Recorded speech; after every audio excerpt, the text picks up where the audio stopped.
Aku pindah ke kontrakan murah di ujung gang karena aku pikir hidupku sedang butuh tenang. Rumahnya sederhana, masih layak, dan harganya terlalu bagus untuk ditolak. Aku bahkan sempat merasa beruntung, karena di kota ini jarang ada kontrakan yang tidak bocor, tidak lembab, dan tidak berisik. Tapi di hari pertama aku masuk, ibu yang mengurus kontrakan itu menatapku lama. Tatapannya seperti orang yang ingin bilang sesuatu, tapi menahan diri. Sebelum pergi, dia cuma bilang satu kalimat.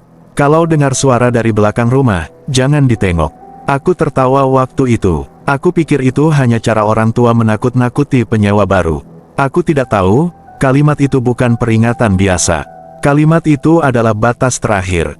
Karena di belakang rumah itu, ada tembok tinggi. Tidak ada pintu, tidak ada jalan, tidak ada tanah. Tapi mulai malam kedua, aku mulai mencium bau tanah basah yang tidak masuk akal. Dan setiap jam 2 dini hari, aku selalu merasa ada sesuatu yang bergerak di belakang tembok. Aku mencoba mengabaikannya, aku mencoba tidur, aku mencoba hidup normal. Sampai suatu malam, aku mendengar seseorang memanggil namaku. Suara itu pelan, tapi suaranya mirip suaraku sendiri. Dan di saat itulah aku sadar, rumah itu bukan hanya ingin membuatku takut. Rumah itu ingin membuatku membuka sesuatu yang seharusnya tidak pernah dibuka. Karena begitu aku melihat pintu yang tersembunyi di balik tembok, semuanya berubah. Dan saat aku membacanya, tulisannya membuat tubuhku lemas. Jangan buka, dia belum selesai. Malam itu hujan turun seperti tidak punya niat berhenti. Bukan hujan yang deras sekali, tapi hujan yang konstan. Seperti suara kuku mengetuk genteng, pelan, berulang, dan bikin kepala terasa penuh. Aku duduk di ruang tamu rumah kontrakan, menatap pintu kamar yang setengah terbuka. Lampu kuning redup, jam dinding berdetak pelan, tapi anehnya, detaknya terdengar lebih keras dari biasanya. Sejak maghrib, aku sudah merasa ada yang tidak beres. Aku tidak tahu mulai dari mana, tapi semuanya terasa salah. Udara di rumah ini seperti berat. Bau lembabnya bukan bau hujan, tapi bau tanah basah yang seperti kuburan. Aku tinggal di kontrakan ini baru 2 minggu. Kontrakannya murah. Terlalu murah untuk ukuran rumah yang masih layak. Lokasinya di ujung gang, agak jauh dari jalan besar. Tetangganya tidak terlalu ramai, tapi bukan daerah sepi. Awalnya aku pikir aku beruntung. Ternyata tidak. Waktu pertama kali pindah, ibu kos yang mengurus kontrakan cuma bilang satu hal. Kalau dengar suara di belakang rumah, jangan ditengok. Aku tertawa waktu itu. Aku pikir itu cuma candaan orang tua yang suka bikin cerita. Tapi sekarang, aku mulai sadar, itu bukan candaan. Malam pertama di rumah ini, aku tidur nyenyak. Tidak ada mimpi aneh, tidak ada suara. Malam kedua, aku mulai dengar sesuatu. Suara seperti orang menggaruk tembok. Pelan, tapi jelas. Sumbernya dari belakang rumah. Aku bangun, duduk, menajamkan telinga. Kupikir tikus, tapi suaranya terlalu teratur. Seperti kuku manusia, aku mematikan lampu kamar dan mendekati jendela belakang. Jendela itu menghadap halaman sempit yang dibatasi tembok setinggi 2 meter.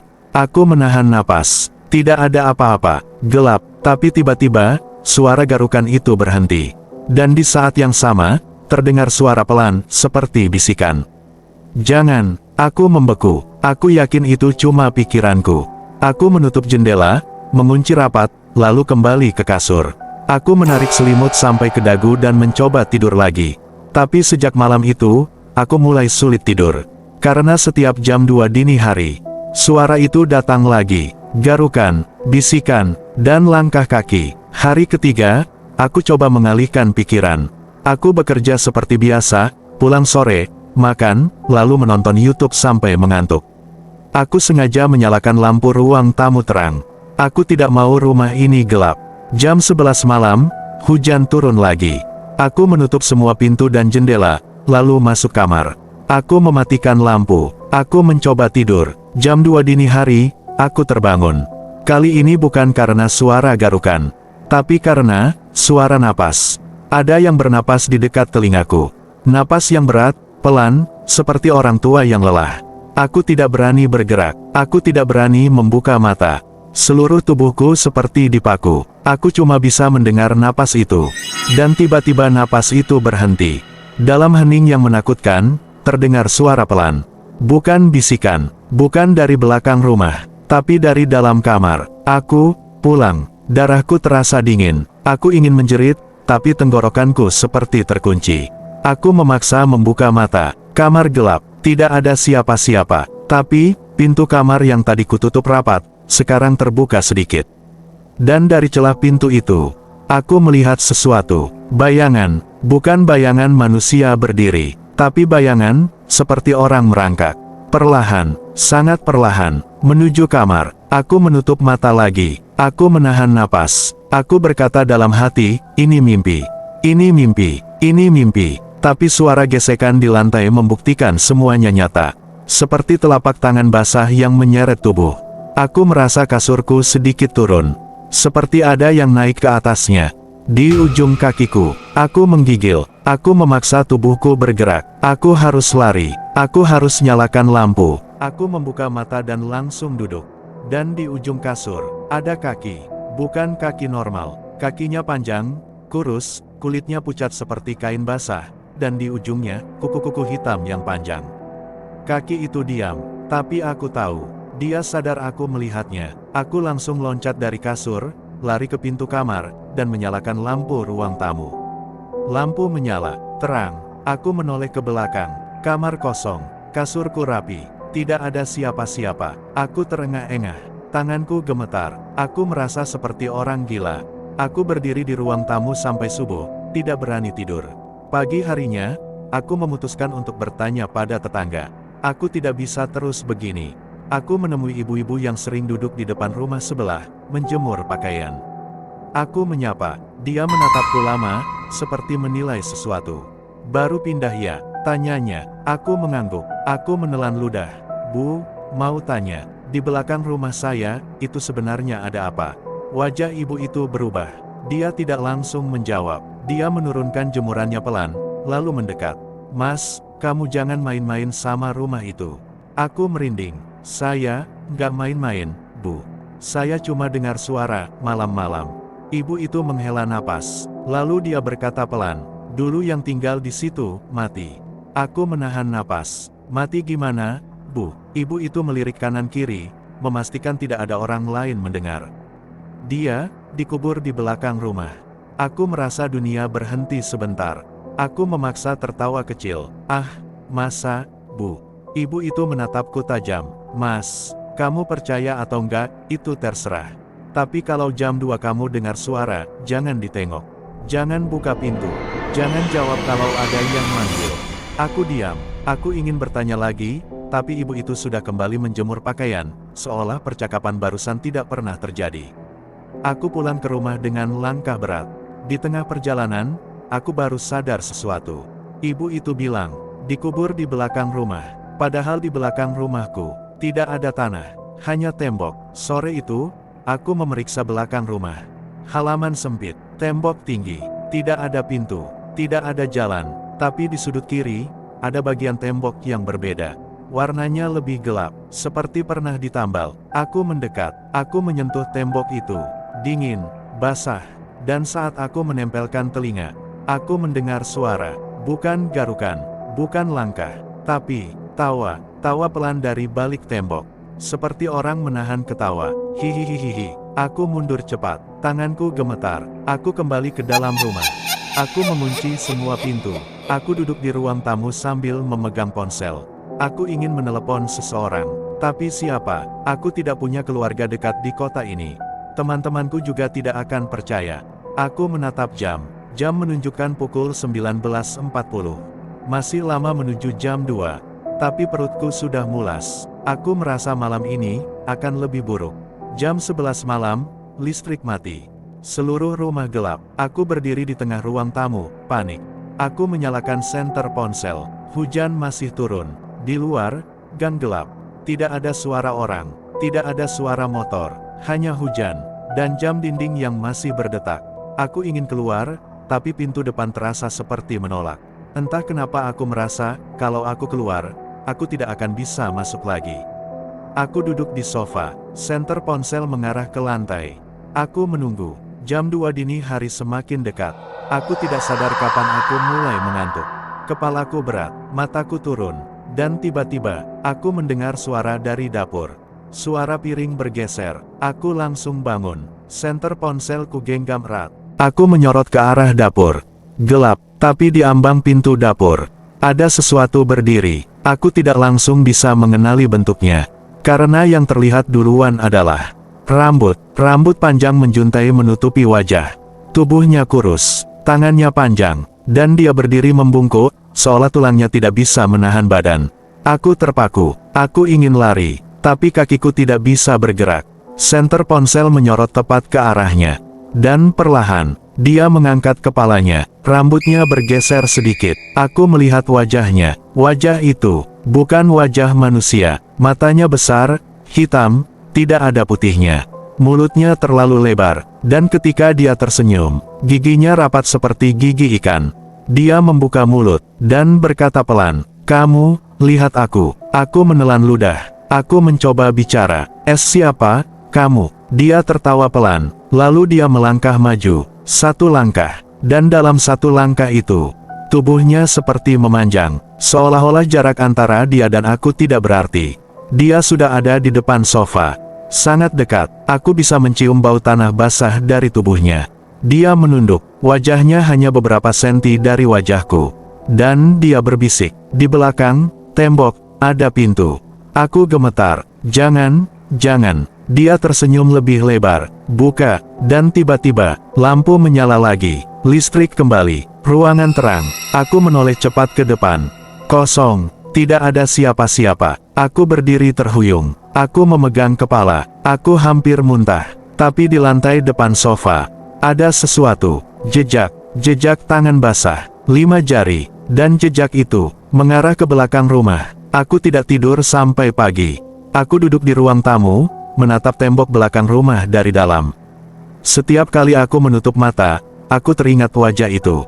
Matanya, mulutnya, dan kata-katanya. Di belakang tembok ada pintu. Pagi hari, aku memutuskan sesuatu. Aku harus tahu. Aku tidak bisa hidup di rumah ini tanpa tahu apa yang sebenarnya terjadi. Aku mengambil palu kecil dan obeng dari kotak alat. Aku menuju belakang rumah. Aku berdiri di depan bagian tembok yang ditambal. Tanganku gemetar. Aku menempelkan telinga. Tidak ada tawa. Tidak ada suara. Aku mengangkat palu. Aku ragu. Aku ingat kata ibu-ibu kemarin. Jangan ditengok. Jangan buka. Jangan jawab. Tapi, aku sudah melihat. Aku sudah mendengar. Aku sudah diajak bicara. Dan itu artinya, aku sudah terlibat. Aku mengetuk tembok itu pelan. Temboknya tidak setebal yang kukira. Suara yang keluar bukan suara beton, tapi suara kosong, seperti di baliknya ada ruang. Aku menarik napas, lalu aku memukul. Duk, retakan muncul. Aku memukul lagi. Duk, retakan melebar. Aku memukul lagi. Duk, bagian tembok itu runtuh. Debu jatuh. Dan di balik tembok, aku melihat sesuatu. Bukan ruang kosong, bukan tanah, tapi pintu kayu. Pintu tua, kotor, dan di tengah pintu itu, ada tulisan yang dicoret pakai sesuatu berwarna merah gelap. Tulisan itu berbunyi, "Jangan buka." Dia belum selesai. Aku membeku, tenggorokanku kering, tanganku masih memegang palu. Dan saat aku menatap tulisan itu, pintu kayu itu bergerak pelan, klek, seperti ada yang memutar gagang dari dalam. Aku mundur, jantungku seperti mau pecah. Dan dari celah bawah pintu, keluar sesuatu, bukan tangan, bukan kaki, tapi asap hitam tipis. Asap itu merayap di lantai seperti ular.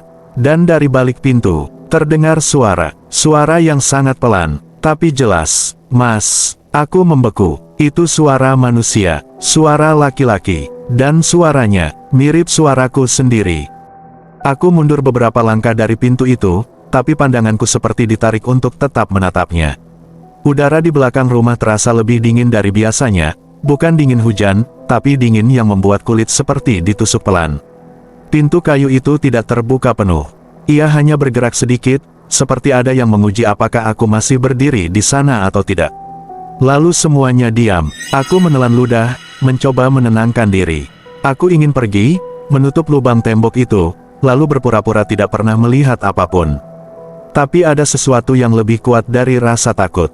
Rasa penasaran yang bercampur dengan perasaan tidak enak, seperti sedang berada di tepi jurang dan tahu kalau aku seharusnya mundur, tapi kaki sudah terlanjur maju.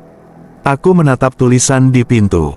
Jangan buka, dia belum selesai. Kalimat itu seperti peringatan, tapi juga seperti ancaman. Aku mencoba mencari akal sehat di situ. Kalau ada pintu, berarti ada ruang. Kalau ada ruang, berarti ada seseorang yang membuatnya. Tapi bagaimana mungkin ada pintu di balik tembok yang seharusnya hanya batas halaman? Aku menyentuh dinding di samping pintu itu.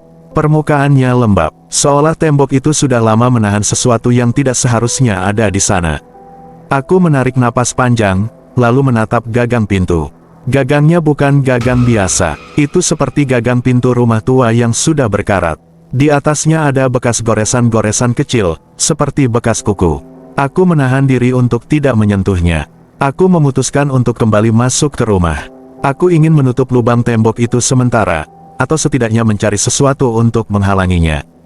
Tapi ketika aku melangkah pergi, ada satu hal yang membuatku berhenti. Bau tanah basah itu kembali muncul. Lebih kuat, seolah-olah pintu itu sedang menghembuskan bau dari dalam. Aku berbalik, pintu itu masih tertutup, tapi celah bawahnya sekarang lebih gelap. Seperti ada bayangan yang menempel di lantai. Dan di saat itu, aku mendengar lagi suara yang tadi. Suara yang memanggil namaku. Tapi yang membuatku benar-benar tidak bisa bergerak adalah satu hal sederhana. Suara itu memang mirip suaraku.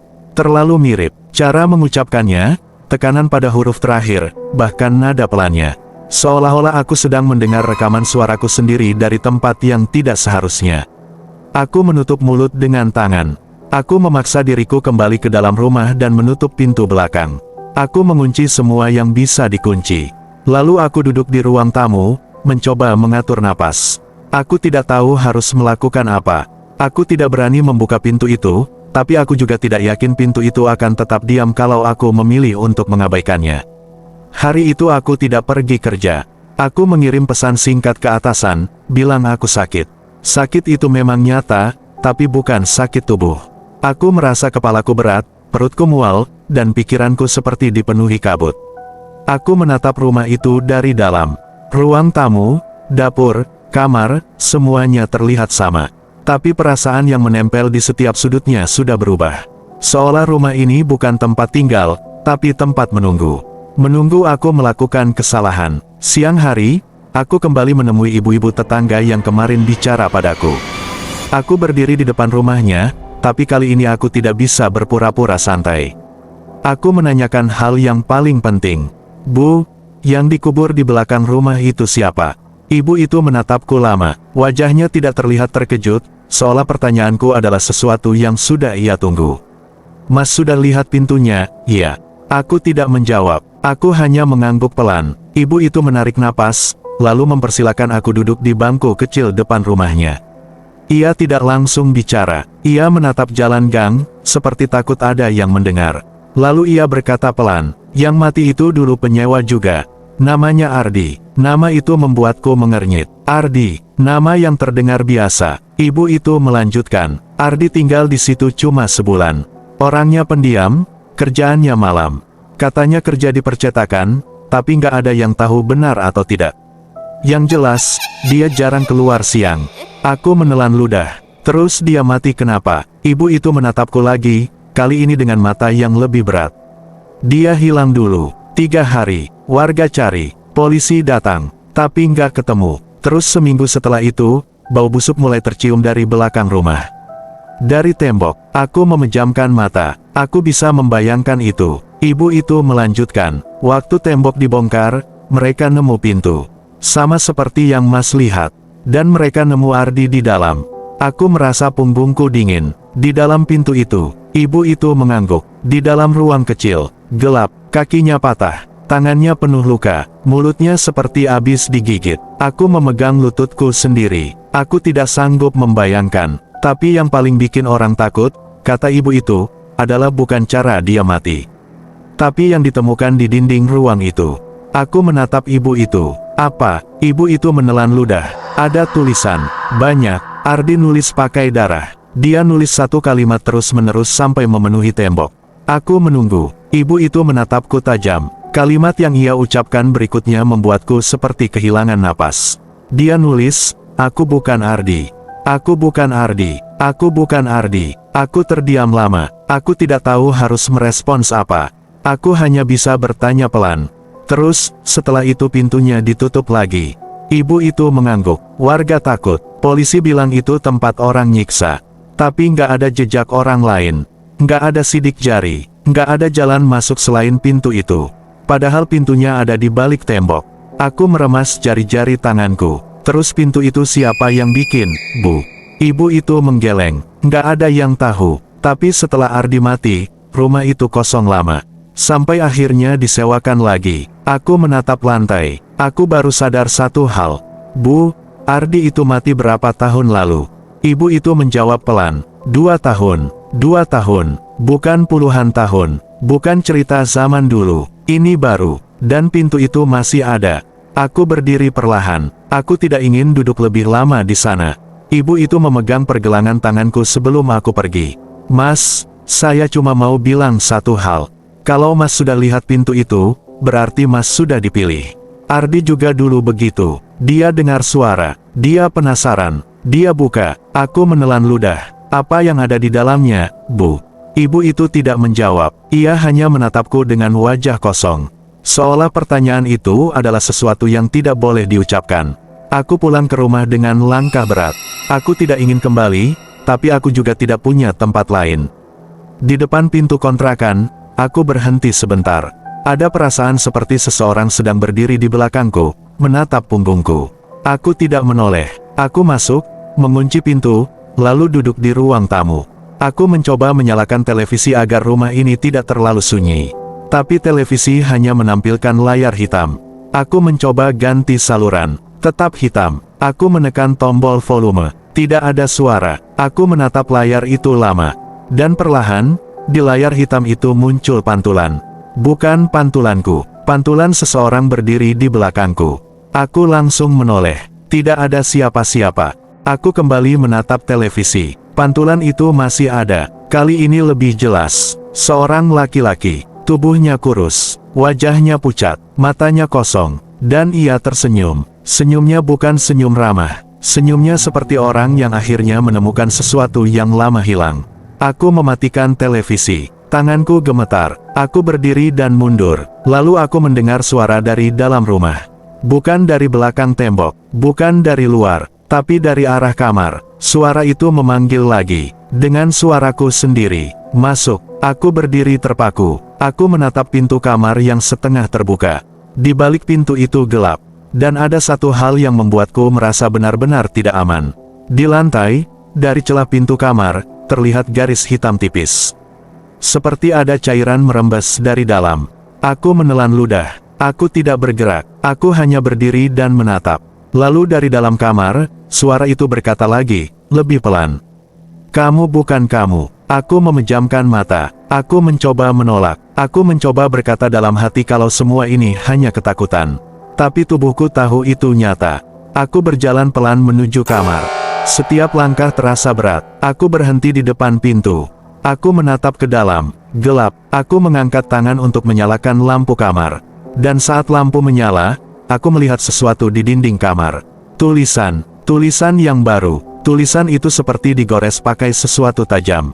Tulisan itu berbunyi, aku bukan Ardi. Aku berdiri kaku. Aku menatap tulisan itu lama. Lalu pandanganku turun ke lantai. Di bawah tulisan itu ada noda gelap, seperti bekas tangan. Dan di sampingnya, ada sesuatu yang membuat dadaku terasa sesak. Ada palu kecilku. Palu yang tadi kupakai untuk membongkar tembok. Tapi palu itu tidak berada di tempat aku menaruhnya. Palu itu berada di lantai kamar. Seolah-olah seseorang sudah membawanya masuk. Dan lebih parahnya lagi, palu itu basah. Basah oleh sesuatu yang bukan air. Aku berdiri menatap tembok yang menutup jalan keluar, sampai napasku terasa pendek. Aku memukulnya lagi, tapi tembok itu padat. Tidak ada retakan. Tidak ada tanda bahwa itu bisa dibuka. Ruangan ini terlalu sempit untuk berlari. Terlalu rendah untuk berdiri tegak lama. Dan terlalu penuh tulisan untuk membuatku bisa berpikir jernih. Aku memaksa menoleh ke ujung ruangan, ke arah lubang tanah itu.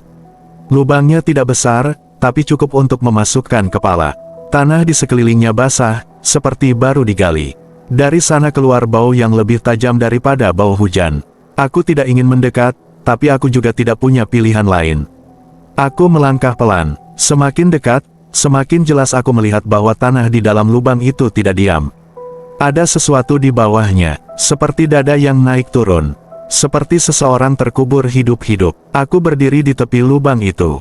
Aku menunduk, gelap, tapi mataku mulai menyesuaikan. Dan aku melihat wajah laki-laki, pucat, kotor, matanya terbuka, tapi seperti tidak benar-benar melihat. Mulutnya bergerak pelan, seperti mengunyah kata-kata yang tidak bisa keluar. Aku menelan ludah. Ardi. Wajah itu tidak menjawab, tapi bibirnya bergerak, dan perlahan, kata-kata itu keluar. Bukan dengan suara keras, tapi jelas. Aku, bukan Ardi. Aku mundur satu langkah. Wajah itu menatapku, matanya bergerak, dan di matanya ada sesuatu yang tidak bisa aku jelaskan. Bukan rasa minta tolong, bukan rasa takut, tapi rasa marah. Rasa marah yang sudah disimpan terlalu lama di tempat gelap. Wajah itu membuka mulut lebih lebar, dan dari mulutnya keluar kata-kata yang membuat tengkukku seperti tertusuk. Kamu datang karena kamu sama. Aku menggeleng. Aku bukan kamu. Wajah itu tersenyum. Senyumnya bukan senyum manusia. Senyumnya seperti orang yang akhirnya menemukan jawaban. Dulu, aku juga bilang begitu. Aku menutup mata sebentar. Aku mencoba berpikir. Aku mencoba mengingat setiap hal yang terjadi sejak aku pindah ke kontrakan itu. Aku dengar suara dari belakang rumah. Aku lihat bayangan. Aku lihat kaki. Aku lihat tulisan. Aku lihat wajahku sendiri. Aku dibawa ke sini. Aku terjebak. Aku membuka mata. Aku menatap dinding penuh tulisan. Aku bukan Ardi. Aku baru sadar sesuatu. Tulisan itu bukan peringatan. Tulisan itu bukan pengakuan. Tulisan itu seperti mantra. Seperti seseorang memaksa dirinya mengingat sesuatu agar tidak hilang. Aku menatap wajah di dalam lubang. Kalau kamu bukan Ardi, kamu siapa? Wajah itu diam. Lalu ia berkata pelan, kamu. Aku menahan napas. Aku ingin menolak. Aku ingin tertawa. Tapi aku tidak bisa. Karena dalam kalimat itu ada sesuatu yang terasa benar. Aku merasakan kepalaku berat. Seperti ada ingatan yang bukan milikku, menekan dari dalam. Aku memegang kepala. Aku memejamkan mata. Dan di balik kelopak mataku, aku melihat potongan-potongan. Rumah ini, pintu itu. Aku berdiri di depan tembok 2 tahun lalu. Tanganku memegang palu. Tanganku yang sama. Aku memukul tembok. Aku membuka pintu. Aku masuk. Aku menulis di dinding. Aku menangis. Aku menjerit. Aku memohon. Aku mengulang satu kalimat. Aku bukan Ardi. Aku membuka mata. Napas aku kacau. Aku menatap dinding. Aku menatap tulisan. Dan aku sadar sesuatu yang membuat dadaku terasa hancur. Aku pernah ada di ruangan ini. Bukan dalam mimpi. Bukan dalam bayangan. Aku pernah benar-benar ada di sini. Aku melangkah mundur. Aku menabrak dinding belakang. Tanganku menyentuh sesuatu yang lembab. Aku menoleh. Di belakangku, ada bekas tangan. Bekas tangan yang ukurannya sama dengan tanganku. Bekas tangan itu baru. Seolah-olah aku baru saja menyentuhnya. Aku menatap wajah di lubang. Kamu, yang keluar. Wajah itu menatapku. Aku, yang tinggal. Aku menggigil. Aku mulai mengerti. Bukan ada 2 orang. Tapi ada 1 orang yang terbelah. 1 bagian yang keluar dari pintu dan hidup normal. 1 bagian yang tertinggal di sini. Dan bagian yang tertinggal ini tidak ingin mati sendirian. Ia ingin kembali utuh. Atau jika tidak bisa kembali utuh, ia ingin menggantikan. Aku menatap lubang tanah itu. Aku menatap wajahnya. Apa yang kamu mau? Wajah itu tersenyum. Kamu, masuk ke lubang. Aku mundur. Aku menggeleng keras. Aku tidak mau. Aku tidak akan masuk. Aku menatap tembok yang menutup pintu. Aku memukulnya lagi. Aku menendangnya. Tidak ada yang berubah. Wajah itu berkata pelan. Tidak ada jalan keluar, selain tukar. Aku merasakan air mata keluar. Aku tidak ingin mati. Aku tidak ingin terkubur. Aku tidak ingin jadi tulisan di dinding. Aku menatap wajah itu dengan amarah yang mulai muncul. Kamu mau aku mati? Wajah itu menjawab pelan. Aku mau hidup. Aku terdiam. Kalimat itu sangat sederhana. Dan justru itu yang membuatnya mengerikan. Tidak ada alasan besar. Tidak ada kutukan rumit. Hanya keinginan paling dasar. Aku ingin hidup. Aku menatap lubang tanah itu. Tanahnya basah, seperti siap menelan. Aku mundur sampai punggungku menempel dinding. Aku menggenggam pisau dapur yang masih ada di tanganku. Aku bahkan lupa aku membawanya masuk. Aku menatap pisau itu. Tanganku gemetar. Aku tahu aku tidak bisa melawan sesuatu yang bisa mengubah rumah, mengubah pintu, dan mengubah pikiranku. Tapi aku punya satu hal yang masih bisa aku lakukan. Aku bisa memilih. Aku menatap tulisan di dinding. Aku bukan Ardi. Kalimat itu bukan sekadar kalimat. Itu seperti jangkar. Kalau aku melepaskan kalimat itu, aku akan tenggelam. Aku menutup mata. Aku mengulang dalam hati. Aku bukan Ardi. Aku bukan Ardi. Aku bukan Ardi. Wajah di lubang itu berubah. Matanya melebar. Ia seperti tidak suka. Ia seperti marah. Jangan bilang itu. Aku membuka mata. Aku menatapnya. Aku terus mengulang. Aku bukan Ardi. Aku bukan Ardi. Aku bukan Ardi. Dinding ruangan terasa bergetar pelan. Tulisan-tulisan itu seperti hidup. Seolah-olah kalimat yang sama itu adalah sesuatu yang menahan ruangan ini tetap terkunci. Wajah di lubang itu mulai bergerak. Tubuhnya yang terkubur mulai naik. Tanah di sekelilingnya bergeser. Aku melihat tangan kurus keluar dari tanah. Kukunya hitam. Tangannya meraih tepi lubang. Dan perlahan, ia menarik dirinya. Aku mundur. Aku menahan napas. Ia naik lebih jauh. Dan saat tubuhnya mulai keluar, aku melihat sesuatu yang membuatku hampir jatuh. Tubuhnya tidak utuh. Bagian bawahnya seperti menyatu dengan tanah. Seolah-olah tanah itu sudah menjadi daging. Seolah-olah ruangan ini memakannya perlahan selama 2 tahun. Wajah itu menatapku dengan kebencian. Kamu harus selesai. Aku menggeleng. Aku tidak berhenti mengulang. Aku bukan Ardi. Aku bukan Ardi. Aku bukan Ardi. Ia mengangkat tangannya. Tangannya panjang. Lebih panjang dari seharusnya. Ia meraih ke arahku. Aku mengangkat pisau. Aku tidak ingin melukai. Tapi aku tidak ingin mati. Tulisan di belakang leher itu tidak terasa sakit. Tidak perih. Tidak panas. Justru itu yang membuatnya mengganggu. Aku berdiri lama di depan cermin kamar mandi, menatap pantulan diriku sendiri. Aku mengangkat tangan perlahan, menyentuh bagian belakang leher. Kulitku terasa normal. Tidak ada luka. Tidak ada darah. Tapi tulisannya ada. Aku bisa melihatnya jelas di cermin. Aku juga ingat. Tulisan itu tipis, seperti bekas goresan lama yang hampir sembuh. Seolah-olah sudah ada sejak lama, hanya baru sekarang terlihat. Aku menurunkan tangan. Aku menatap mataku sendiri. Dan untuk pertama kalinya, aku merasa tidak sendirian di dalam kepalaku. Bukan suara, bukan bisikan, tapi perasaan seperti ada ingatan yang bukan sepenuhnya milikku, tapi juga bukan asing. Aku berpakaian, lalu duduk di tepi kasur. Aku menunggu sesuatu terjadi, tapi tidak ada. Rumah terasa normal, terlalu normal. Aku keluar kamar, ruang tamu sama seperti kemarin. Tidak ada tulisan, tidak ada bekas cairan, tidak ada bau tanah basah. Kalau bukan karena telapak tanganku masih terasa perih, aku mungkin akan mengira semua itu hanya mimpi. Aku membuka pintu belakang. Halaman sempit itu terlihat biasa. Tembok yang kemarin runtuh sudah kembali utuh. Tidak ada lubang, tidak ada bekas pintu, tidak ada tambalan. Seolah-olah tembok itu tidak pernah dibongkar. Aku mendekat, aku menyentuhnya. Padat, dingin, nyata. Aku berdiri lama di sana. Ada 2 kemungkinan. Aku keluar, atau rumah ini berpura-pura. Aku memilih keluar. Aku mengambil tas, dompet, dan kunci. Aku menutup pintu kontrakan dan menguncinya. Saat aku menoleh ke arah rumah, aku merasa seperti rumah itu sedang menatap balik.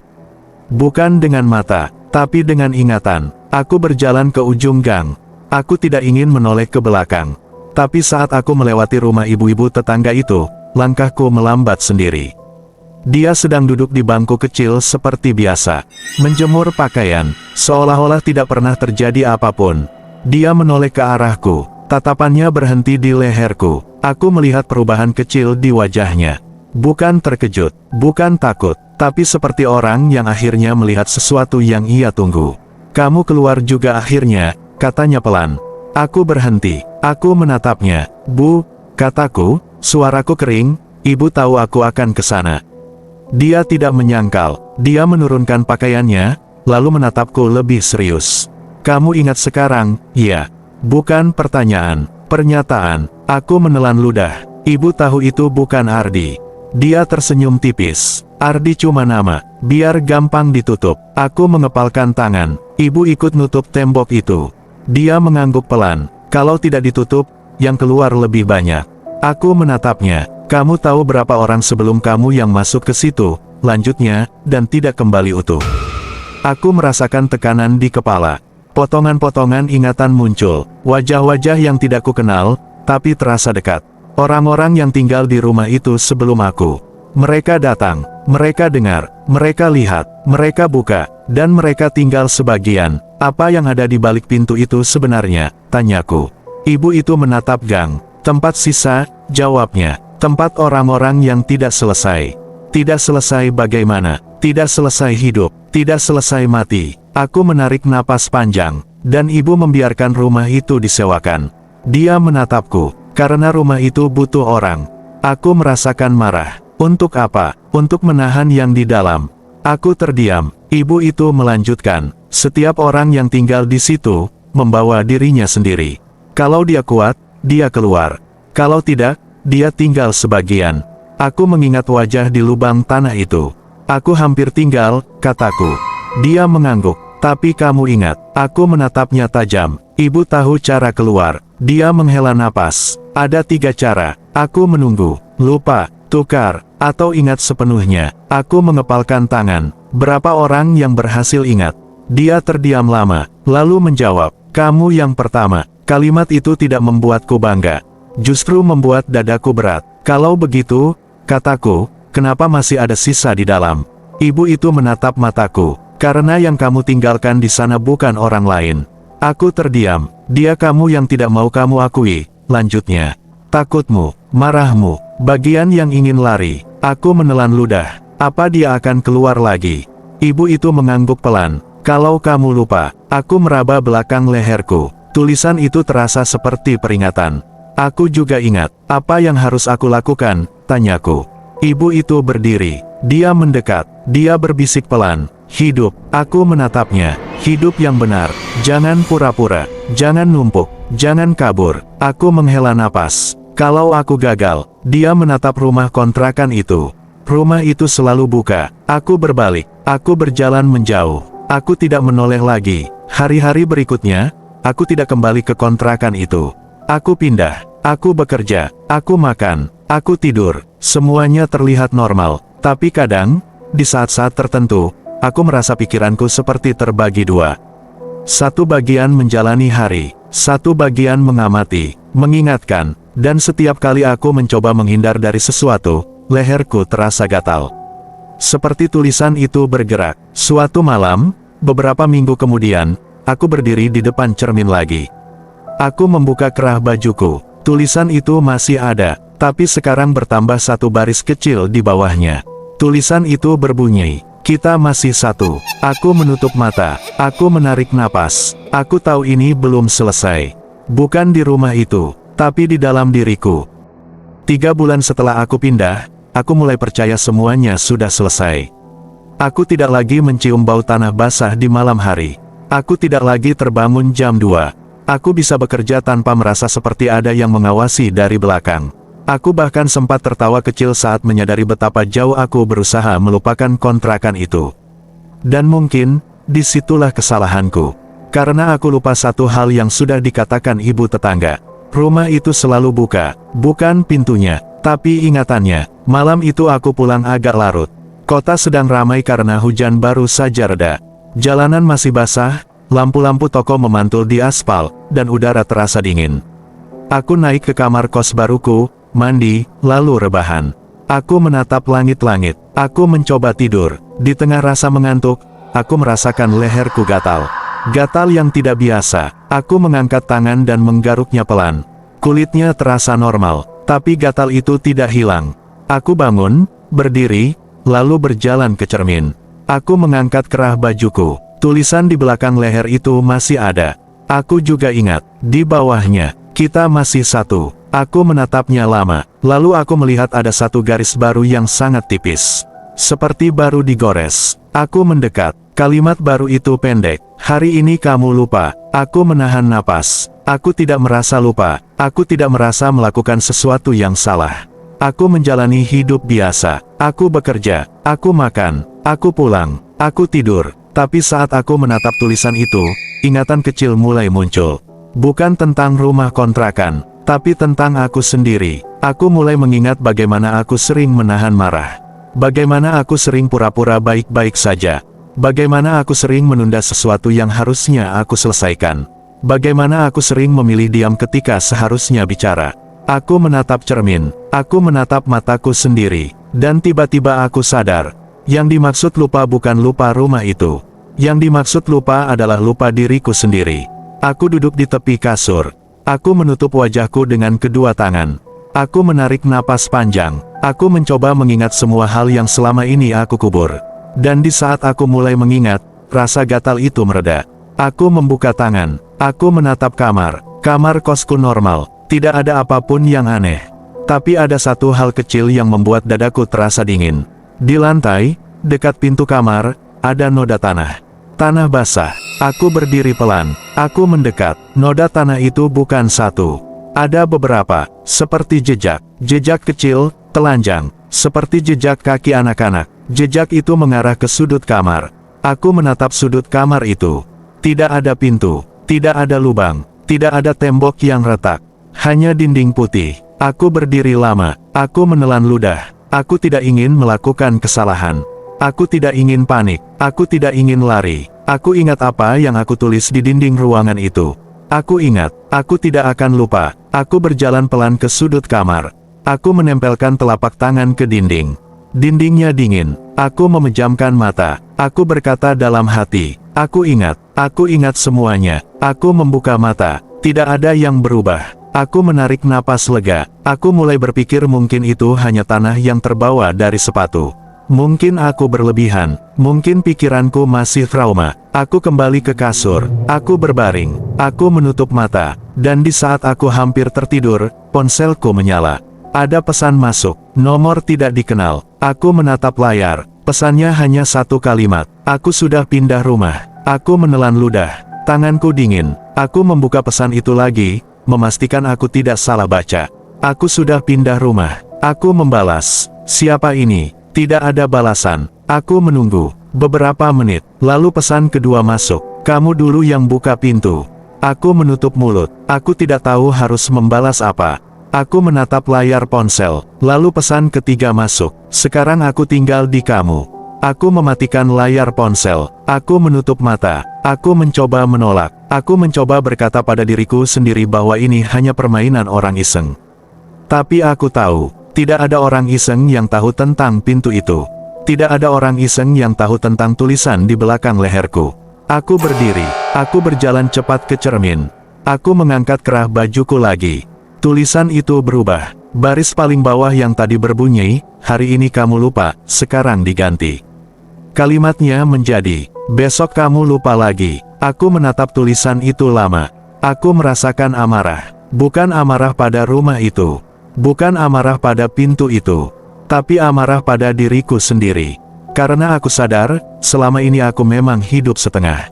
Aku menahan terlalu banyak hal. Aku menutup terlalu banyak pintu dalam kepalaku sendiri.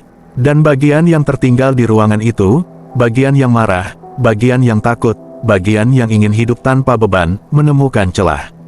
Ia tidak butuh rumah kontrakan lagi. Ia sudah punya tempat yang lebih dekat. Tubuhku. Aku duduk di lantai. Aku bersandar ke dinding. Aku menatap kosong. Aku tidak ingin menyerah. Aku tidak ingin ditukar. Aku tidak ingin jadi seperti Ardi. Aku tidak ingin jadi nama yang dipakai untuk menutup orang lain. Aku menutup mata. Aku menarik napas. Aku memaksa diriku melakukan satu hal yang selama ini paling sulit. Aku bicara jujur pada diriku sendiri. Aku mengingat semua hal yang aku tekan. Aku mengingat rasa takutku. Aku mengingat rasa marahku. Aku mengingat rasa bersalahku. Aku mengingat hal-hal yang aku pura-pura tidak peduli. Aku menangis. Aku tidak menahan. Aku membiarkan semuanya keluar. Dan di saat itu, leherku terasa hangat. Rasa gatal hilang. Aku berdiri pelan. Aku berjalan ke cermin. Aku mengangkat kerah bajuku. Tulisan itu masih ada, tapi baris paling bawah berubah lagi. Sekarang tulisannya berbunyi, "Baik." Aku menatap tulisan itu. Aku menelan ludah. Aku menunggu baris lain muncul. Tapi tidak ada. Malam itu aku tidur. Aku tidak bermimpi. Aku tidak terbangun jam 2. Aku bangun pagi dengan tubuh lelah, tapi kepalaku terasa lebih ringan. Hari demi hari berlalu. Seminggu, 2 minggu, sebulan. Tulisan di leherku perlahan memudar. Tidak hilang sepenuhnya, tapi tidak lagi jelas. Jejak tanah tidak pernah muncul lagi. Pesan dari nomor tidak dikenal tidak pernah datang lagi. Aku mulai percaya bahwa bagian itu tidak hilang. Tapi ia berhenti melawan, karena ia akhirnya diakui. Suatu sore, aku lewat di daerah kontrakan lama itu karena urusan kantor. Aku tidak berniat ke sana. Aku hanya lewat, tapi kakiku berhenti sendiri di ujung gang. Aku berdiri jauh, tidak mendekat. Aku melihat rumah itu dari kejauhan. Kontrakan itu terlihat sama, temboknya sama, pintunya sama, halaman sempitnya sama. Tapi ada satu hal yang berbeda. Di depan rumah itu ada papan kecil. Papan bertuliskan, disewakan. Aku menatapnya lama. Aku merasakan dada sesak. Aku tahu akan ada orang lain yang tergoda oleh harga murah. Aku tahu akan ada orang lain yang berpikir itu cuma rumah biasa. Aku tahu pintu itu menunggu. Aku menatap papan itu. Aku hampir melangkah maju. Aku hampir ingin menurunkan papan itu. Aku hampir ingin memperingatkan orang-orang. Tapi aku teringat ibu tetangga. Rumah itu butuh orang. Aku menelan ludah. Aku memutuskan untuk tidak ikut campur. Aku berbalik. Aku berjalan pergi. Dan saat aku berjalan menjauh, aku merasakan leherku gatal sebentar. Tidak kuat, hanya sebentar. Seperti sentuhan halus. Aku tidak berhenti. Aku tidak menoleh. Aku hanya terus berjalan. Karena aku tahu, selama aku terus mengingat, aku akan tetap utuh. Dan selama aku tetap utuh, pintu itu tidak akan punya tempat untuk terbuka. Tapi aku juga tahu satu hal.